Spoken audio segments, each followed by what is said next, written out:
Hello guys, good evening. Subukan nga natin magprito ng isda na wala na yung ulo at saka tinik. Ganito nga pala yung ginawa ko. Tinanggal ko yung ulo, tsaka binayad ko sa gitna. Tinanggal ko yung tinik sa gitna.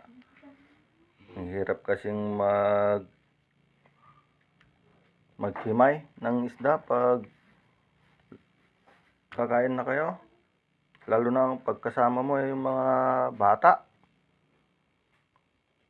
Ito, tinanggal ko na lahat yung tinik sa gitna.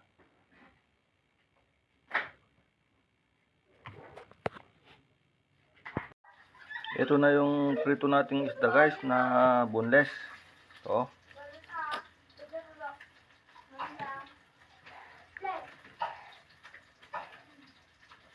Gumawa din ako ng sausawan na toyo at saka kalamansi.